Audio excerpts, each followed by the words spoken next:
So what I'm going to do, you'll hear me every so often as I present here this morning, asking for the slide to be moved on. Hopefully that isn't a distraction, but it's just the nature of how we need to do this.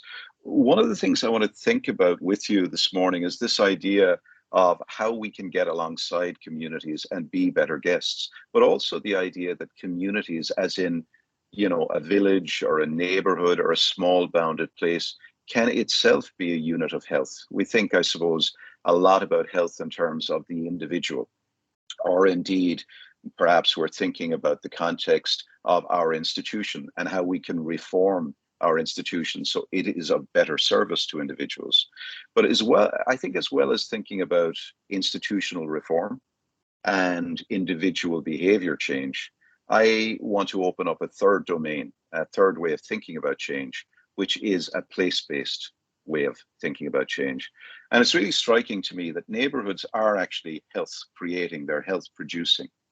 And in that sense, we can say, I think, across 38 countries that we're working in at the moment, with thousands and thousands of villages and neighborhoods and small bounded places that are health creating, that there are four vital signs that you would notice and that I would notice if we were physically in a place that is health creating or serving as a professional, a place that's health creating. The first thing I think we'd notice is that actually there would be a lot less top down, outside in interventions. So it's not that people aren't getting the interventions they need from institutions, but there would be less of them. And I'm going to explain in my presentation why that would be so in an ethical plane. The next thing is that when there are early interventions or preventative work, it actually sticks and it endures. It isn't like water going into sand. But what you find is what is being done from outside or alongside communities is actually extending their capacity rather than displacing or replacing it. So the interventions, the work that we're doing to get alongside communities is actually enduring and is impactful. It's also really striking in a world, where there are lots and lots of siloed approaches. I often joke that silos are where smart people go to do dumb things. But in neighborhoods and villages, what we actually see is a lot of things come together, including people in place. So it's really striking to think about this idea that, the notion of independence is it's a kind of a flawed notion, quite frankly, because we're all interdependent. We just probably don't recognize how interdependent and how other reliant we are. We often think about being self-reliant or think about our organization in isolation of the ecosystems that we're working in. But thinking about that interdependence is critical for planet and for people. And one of the spaces and places you really see this very powerfully come alive is in food.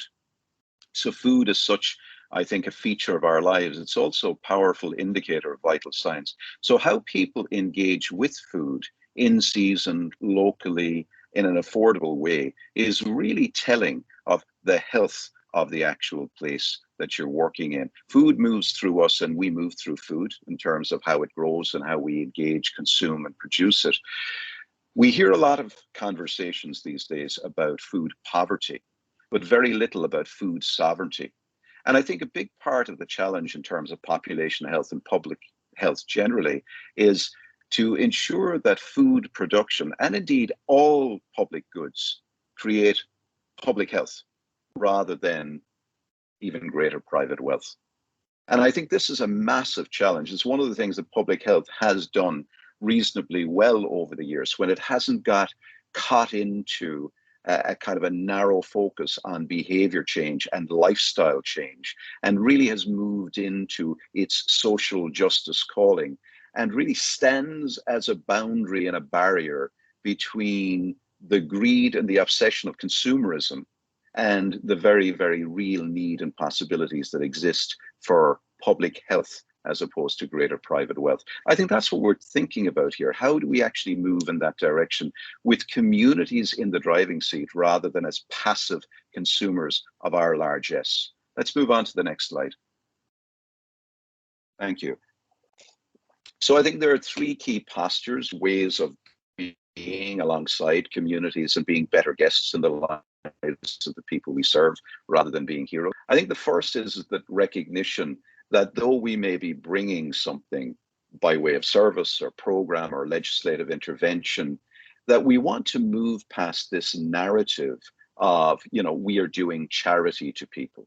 In fact, our calling in public health and health generally is not to do charity better, but to end the need for charity. That's going to take time, but that's the objective. And I think one of the ways of doing that is shifting past this old Edwardian, old-fashioned notion of the donor and the beneficiary, this idea that we're the helpers and there's this community out there who need our help, and somehow they're passive and on their knees, but we're going to come and save the day. And I know for everybody in this room, that's not a narrative they subscribe to, but sadly, it's still a very dominant narrative. Interestingly, not just in the space of institutions, but bizarrely also in an awful lot of lived experience stories and in community stories. We're still hearing people, I suppose, holding the notion that the only way their lives are going to be better is if somebody like you comes in to make them better. And I think we know that that story is probably pretty limited. There may be some virtue to it, there may be some truth in it, but it's limited. It also explains why we're seeing so much burnout in the professions and why so many people are really struggling to recruit in so many areas across the world at the moment. I think our professional nature is to understand that as well as being good helpers, we also need to help people to be more powerful in their own lives and with each other. So in a sense, that brings me to the second posture, which is recognizing that we're not trying to say to communities, we want you to be self-sufficient and islands unto yourself, not needing services. Communities will also and will always need services and resources. But what we want to try to create is generative, self-reliant communities that feel powerful, not alone to ask when they have needs, but also to create all kinds of really powerful things that enhance their lives collectively. And I think that includes health. So this idea that communities are not units of consumption, they're actually generative. They produce, they create things, including health, safety, and a whole range of other things. And this, to the third point, is really critical. I think one of the reasons we have communities, one of the reasons that we gather together in groups and we have group life is because as human beings, we suffer. Everything fades away. People die. People experience illness. People suffer. And in many ways, we suffer all kinds of maladies for which there is no medical cure. Famously, Samuel Beckett, one of my country people, once said, "You're on earth. There is no cure for that." Right? We're all on earth. There is no cure for that. And none of us are getting out alive. Life is a terminal condition. We suffer. And as a consequence, we need each other. We need that affiliation, that conviviality, that community creates for us. So I think one of the things that's really critical about the function of a community life and of strong, cohesive communities is that they create care. They create mental and physical well-being. And then those capacities are supplemented by the work that you do, not displaced or replaced. So therefore, your work is not a proxy for community, but it actually is in relationship with it. And I think this is a story that for various reasons we've lost sight of in a lot of more individualistic, more consumerist societies. Let's go on to the next slide. What's exciting is that the genie is out of the bottle on this. There are lots and lots of communities around the world that are really curious about how they can be in good relationship with each other and good relationship with people who provide services and supports for them. So that question of right relationship is different than a question of balance. It's a question of how do we actually follow a set of principles that lift communities up while at the same time providing great services to supplement their capacities. And I think there are 5 key principles that we've learned at the feet of citizens. So we've been thought about as a result of our journeys with thousands of communities that are really growing from the ground up. I think of it in terms of Capri. It's just a way to mentally remember it. But the first principle is that it's really important to recognize that not everything, but there's lots that actually in a democracy requires citizens to be in the lead of. This sense that democracy is defined not as what happens after the important work of professionals is done, but democracy is defined as citizens are at the center. So in a sense, we often think about in democratic terms, the role of the professional is defined as that which happens after the important work of citizens and communities is done, not the other way around. And one of the challenges is probably figuring out ways that we organize what we do and the services we provide to not just be about services and the provision of interventions, but also about precipitating more of that agency and that sense of confidence that citizenship, or indeed the pursuit of citizenship, if you've lost it due to war in another country and you're fleeing to safety, is a really critical component. We're not talking about putting clients or consumers at the center of this conversation. This is not a consumer satisfaction conversation. This is a citizen-centered democratic social justice conversation. And that starts by recognizing we won't lift communities up by putting them down. So the A is about recognizing there is something there in communities that's intrinsically of value, of worth in its own right. Even if it's not visible, it's there. And our job is to make the invisible assets visible and vibrant and valued.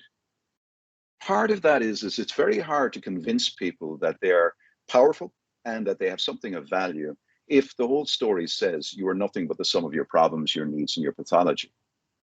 So one of the ways that we can, I guess, give people a sense of agency is to give them a sense of impact in their lives.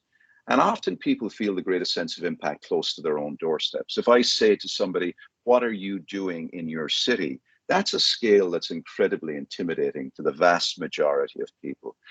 But if you ask people what they'd love to do if 3 of their neighbors were willing to help them on their street, you're going to get more people showing up to a conversation like that. So scaling everything back to place is really useful. Often our strategies are mile wide and inch deep, when most people live their lives inch wide and mile deep.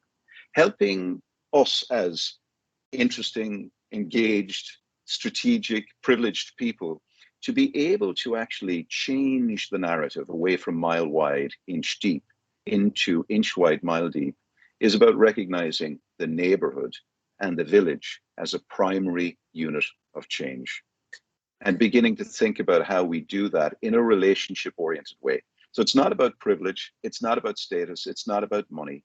So shifting past all of that militaristic market language about target groups and so on, and really moving into what does it mean to really be in relationship with individuals, with communities, getting past behavior and really moving into experience. We like behavior because you can control behavior, so the story goes. Experience you can't control. It's wild, it's feral, it's natural. But in that sense, relationships and moving into an era, I think, as we are now, where not alone are we focused on relationality, but also welcoming the stranger at the edge. How can we ensure everything we do is inclusive? And some of that is about recognizing the principle of subsidiarity. There are people in this room who have more resources and more influence than others. But can we agree today that we're actually going to follow a rule of principle, which says that as bigger institutions, we're not going to do that which smaller institutions that are closer to communities can do, but instead, we're going to cheer on those institutions and encourage them to welcome people in the neighborhoods, and particularly those that are furthest at the edge, to come not just based on their need, but to actually recognize that they're needed. And I think flipping that narrative of inclusion to say, inclusion is not just about doing charity well or doing relief action well, but it's about changing the narrative and saying, as well as having needs, we also want you to recognize that you're needed. So those that are furthest from the edge, for whatever reason, because of lived experience, have been pushed to the margins and rendered strangers, also have contributions. They have gifts to give. And actually, we cannot do population health without them. So it's really recognizing that a big part of the asset-based approach is saying to people, you're not just needy, you're also needed. How do we shift the way we work with people so we can actually reveal their gifts as well as their needs? That's the challenge. Let's go on to the next slide. Super. So one of the ways of doing that is to recognize that in every neighborhood, village, small bounded place, you're going to encounter 6 key assets, which may or may not be apparent to the people who live there, or indeed the people outside looking in. And the assets are, you'll see them summarized there, but they're the gifts, the knowledge, the experience, the lived experience, and the passions of the local people. So everywhere you go where there's bunches of people, regardless of whether they're super output areas or whatever the given label might be, there are people who live there who have as sharp a mind and as noble a heart as the very finest person in this room. And to recognize that, we won't lift them up by putting them down and defining them as units of need. So starting from that premise that every single individual in those places, whether they know it or not, have something to contribute. And that actually those gifts, those talents, those skills, that knowledge, that power, that lived experience amplifies, multiplies, and grows in associational life. I may be a fantastic singer on my own. I'm not, as it happens. But if I get in a choir, I amplify and multiply that capacity. So we could talk about individual citizens, local leaders in communities, but actually the real measure of a powerful community is not the strength of its leaders, but the depth of its associational life, its book reading clubs, its walking groups, and mostly its informal associations, where there isn't a chairperson, a treasurer, a constitution. These associations are the wood wide web of a local place, and it's mostly invisible. It's the glue that holds communities together, and that's the engine room of people power change. That's where the power comes from, not our leaders. Our leaders are important, but if we start placing the burden of a community on 1 or 2 shoulders, we will crush those people. There are, of course, other assets in neighborhoods, local institutions, and I'm talking about the corner shop, those that are still lucky to have a post office. I'm talking about the local libraries, if they still exist in those local places. Small, convivial, largely owned by the local community or patronized by the local community. Local institutions that rely on local people, and that coexistence means that the corner shop owner will notice somebody who hasn't been in for a couple of days and will go and knock on their door to check if they're okay. That level of proximity is really, really vital for the lifeblood of community. And sadly, we've been stripping those palaces of the people out for years now in order, we think, to save money. And it's a bit like a Jenga game where we're basically taking the block that's going to bring everything down, but not realizing it because we're living on borrowed time. The places, what's below the ground, above the ground, and indeed in the sky, the local ecologies, the natural environments are absolutely critical. I think we were reminded of this during COVID, but it's absolutely vital that we continue to remember the value of places, particularly places that we've begun to think of as liabilities in local neighborhoods. And of course, the local economy, it's really great to hear more and more conversation now about circular economies, donut economics.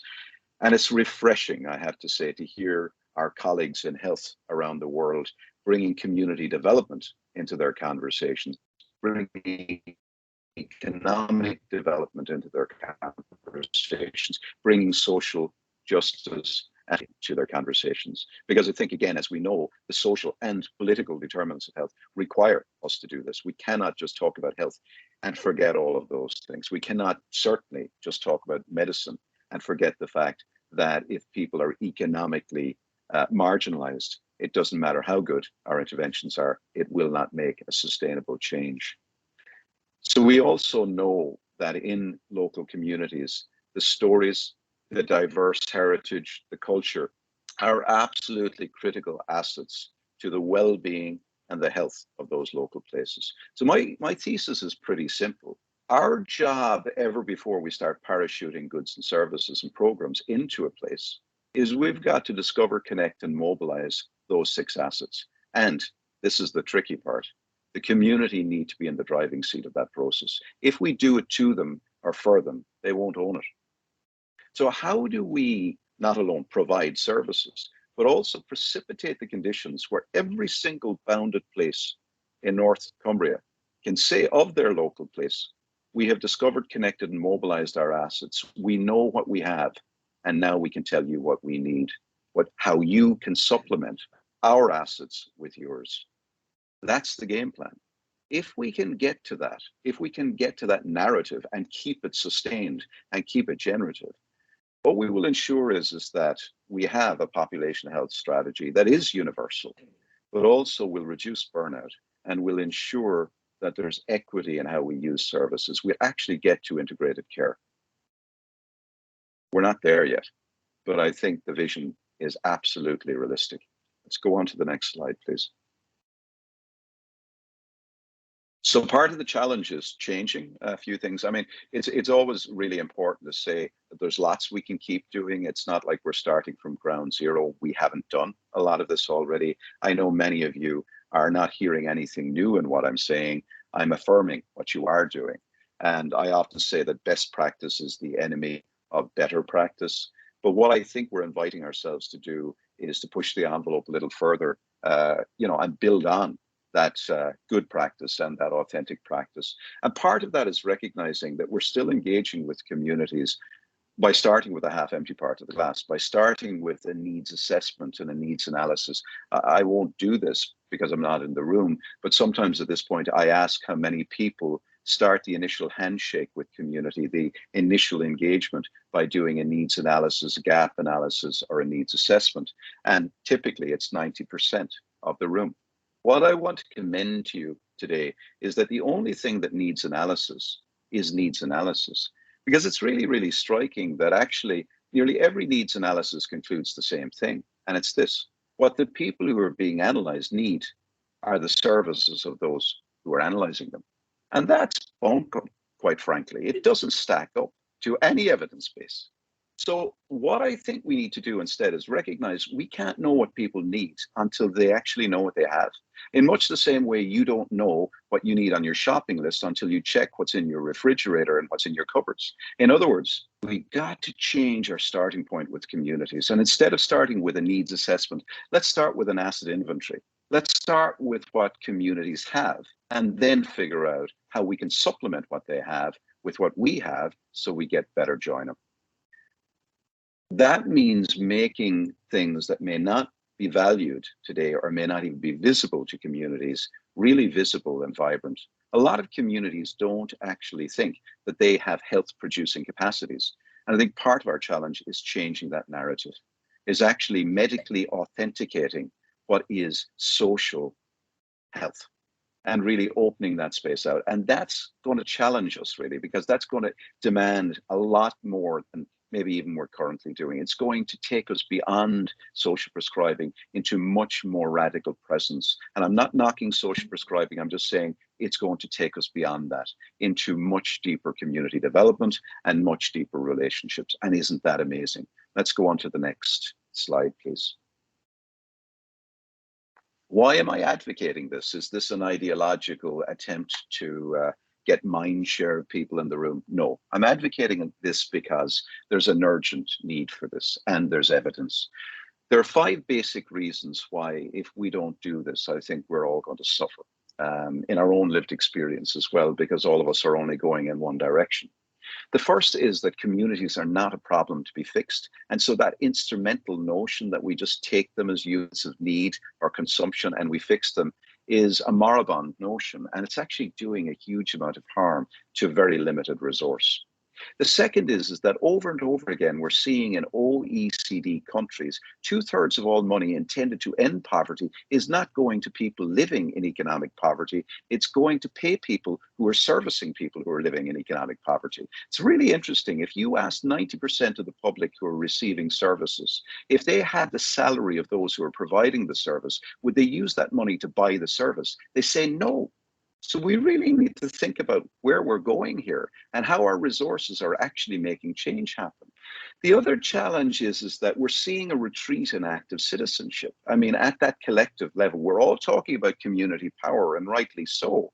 But at the very same time, we're seeing a real retreat into private lives or into managed, structured, institutionalized lives, and a kind of a diminishment of citizenship and shared lives. So it feels to me that an awful lot of communities, particularly marginalized communities, have internalized the deficit map. The map that says your health is in the hands of a doctor, your education is in the hands of the school teacher, your safety is in the hands of the police officer, and your job is essentially to be a consumer and advocate for that.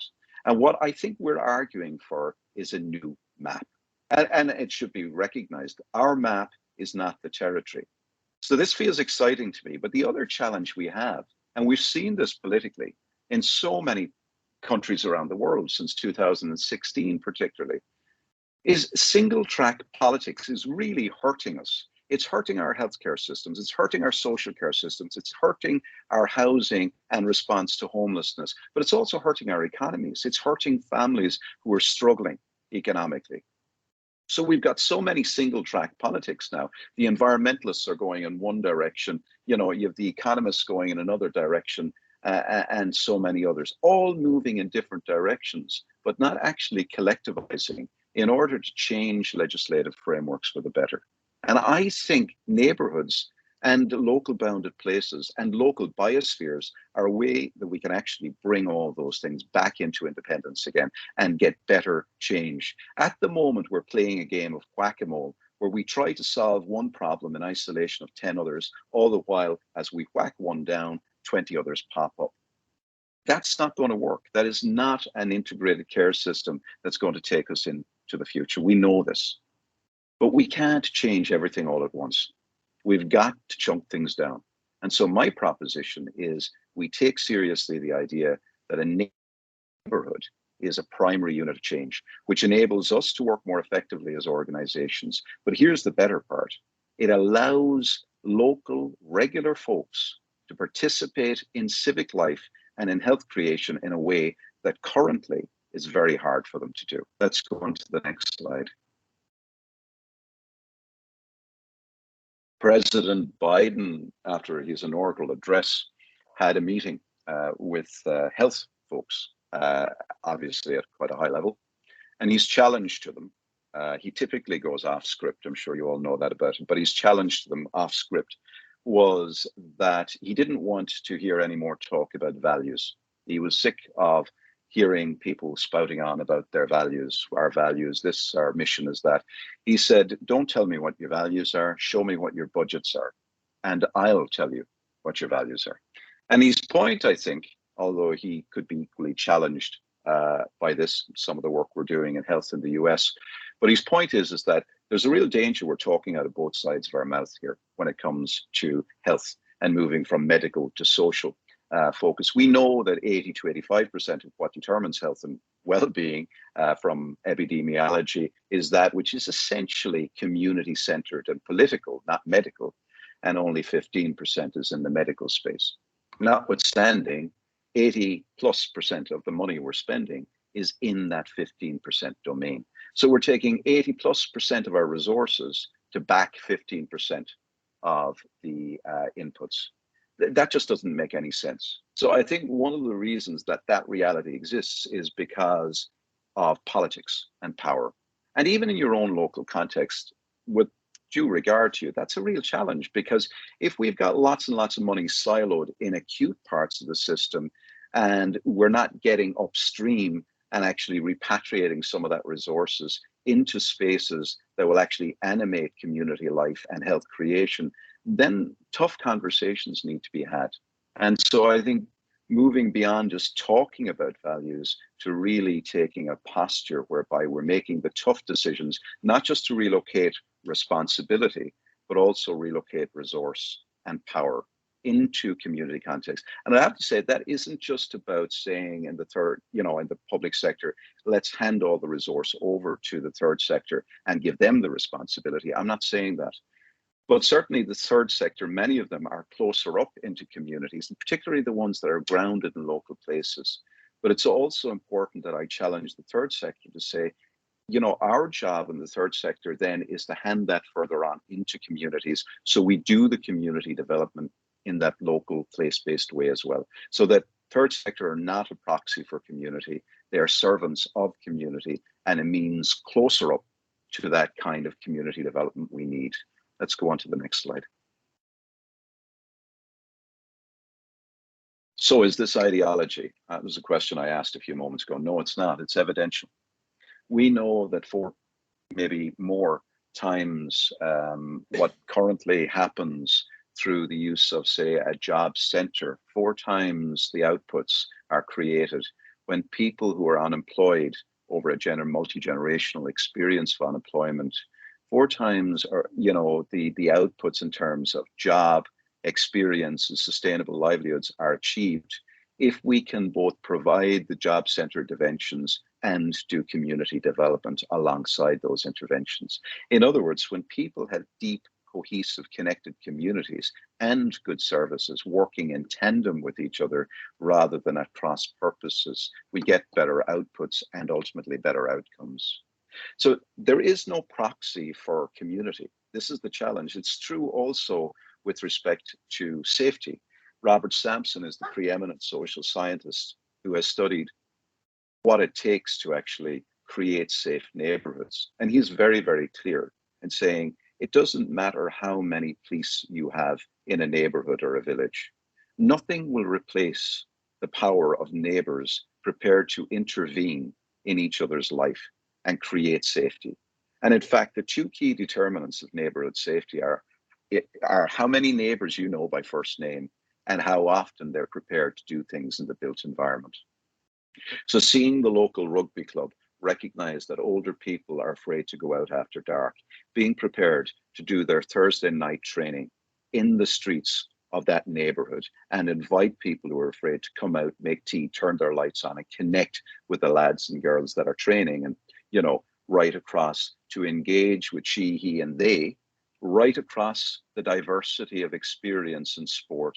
And then at the end of that, for those kids to connect with their elders and actually go up to play bingo or to connect in some way after dark in the community with the support of that rugby club. That's the power of associational life. It's good for health, it's good for the economy, it's good for safety, it brings everything together. And nowhere in terms of evidence is this clearer than when we look at the evidence around health. You're probably all familiar with the work in Froome. It's been well rehearsed, but it's really striking to look at how they were seeing a 17% reduction in emergency and hospital admissions over a 3-year period, while at the same time in the county, they were seeing a near 30% increase. Some of the evidence at the moment is really quite compelling around the power of associational life. And if we could just turn off the slides, I'll just take the last few minutes to speak to people. I want to, this is answered, I just want to speak from the heart for the last few minutes because you've been very kindly listening to me for quite some time. Look, I think what I'm trying to say, and I'm saying this not from up here, but from the neck down, right, is that all my experience tells me that there are 2 tools for health and well-being. One is certainly institutions, but the other is associational life. It's local communities. And I don't want to exclude communities of issue or affinity either. They matter too. But particularly, I think, in moving towards population health, it's really, really vital that we recognize those tools are currently not really well aligned with each other. They may be in your context, but in most contexts, they're not. And I think one of the ways that we can move in the direction of aligning them is to recognize that shifts are required and having the courage to make those shifts. I think the first shift is a shift away from this idea that we should start with what's wrong and try and fix that.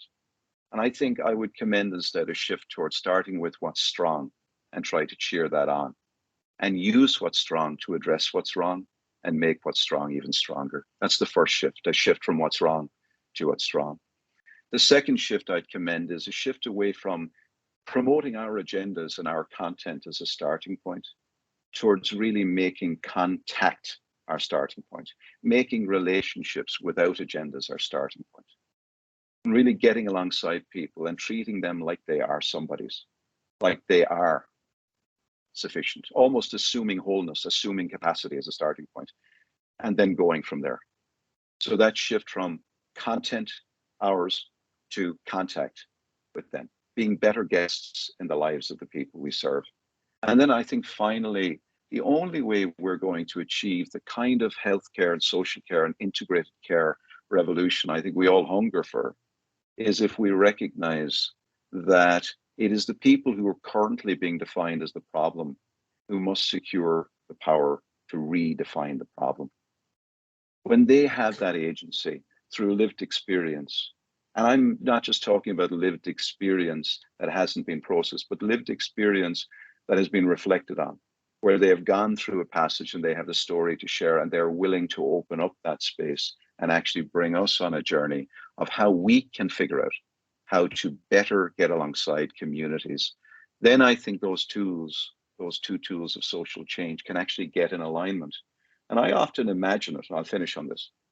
It's like a 3-lane swimming pool, you know, where when we think about health or security or social care, we can think that there are certain things in the first lane of the swimming pool that actually communities could do themselves if we remove the barriers and just help them get organized. It's light touch community development. It's not about doing things to or for them, but enabling them to get connected. That first lane is really critical, stuff they can do themselves. The second lane is where there are things that communities can do, but they need a little bit of help, where we're on tap, not on top, where we're actually prepared to be in a servant leadership position. We take the behind role, not one up, one down, but we're really serving. And then in the third lane, there are things that require your expertise, that require your intervention, that require your particular institutional competence. That third lane where we must do things for communities. Everything I've said over the last 40 minutes is quite simply summed up as follows. We cannot know what to do effectively in the third lane unless we get more action in the first and second lane. So there's a new front end in the public sector and the third sector. It starts with community development in the first lane, enabling people to do for themselves what they can. It moves into the second lane through co-production, working with them to do what they can't do alone, but in service to them, where they're still holding the lead. And finally, then we know what supplementary supports we can provide. And we'll be able to do that with low levels of burnout, high levels of quality, and a real sense of job satisfaction. That, in essence, is the democratic imperative, the social compact that will take us sustainably into the future. Thank you. Straight into questions, Sam. We've got a few minutes, definitely just for 1 or 2 or 3 questions. So, who has a question? Oh, there is a question. If it's got a question, I'll just take a liberty and chat to Cormac. I was waiting patiently then for everybody else, but nobody's asked the question, so I will. I'm Ingrid Bitcon and I've been around health and wellbeing and poverty and deprivation and rurality in Cumbria as a server of public for over 50 years. And thank you for that presentation. Some of it resonates with the presentation I watched some years ago in Cumbria from Professor John McKnight, who was brought here by our public health director, and it was inspiring. It was not rocket science. It absolutely, like yours, is not rocket science. It is good, old-fashioned, common sense and caring about people. And somewhere along the line, the culture is what has to shift. Because in Cumbria, we have done to and not with for a very long time. And I beg today the younger people in this room takes that on, because we have power and control, but we do need to listen to the people. We have to learn from our mistakes from the past, but we have to work with the community, whoever they are, wherever they are, because they have assets, and I'm not talking about money. It doesn't matter whether somebody's disabled or got mental health problems. They have got assets and they've got lived experience. And I beg today, once and for all, because I'm getting very old now, and I do beg today that we change that culture and we respect these people's lived experience. It's not about what's wrong with you, it's what's happened to you in many cases. And if we could just look at people as human beings with some humility and humanity, right, I can retire eventually, right, and not living. Well done. Beautiful. Powerful words, thank you, and wise words too. This is a response to that. Well, but it's not rocket science, but what stops it? What is it that you've observed in all of the work you've done, not just in the UK, but internationally, globally? What is it that stops us from seeing the sense and from being able to engage with it? Well, it's an interesting turn of phrase, rocket science, because rocket science is technical, right? It requires expertise, whereas actually what we're talking about here is courage. So it requires a huge amount of willingness to do something which says, actually, a lot of the problems we've been addressing are not technical issues, they're relational. I think part of the challenge is we've got lots of people tied up with the assumption that the issue is about getting their expertise used, as opposed to really relocating the authority a little bit into community life and really listening to communities as themselves people who've got a lot of competence. I think that that's part of the difficulty. There's been a tension. So essentially, maybe we've been too busy building the rocket and not busy enough building the relationships. It's a beautiful description, yeah, a very strong nod. We've got another question over here. I'm Gordon Henry from Cumbria CPS.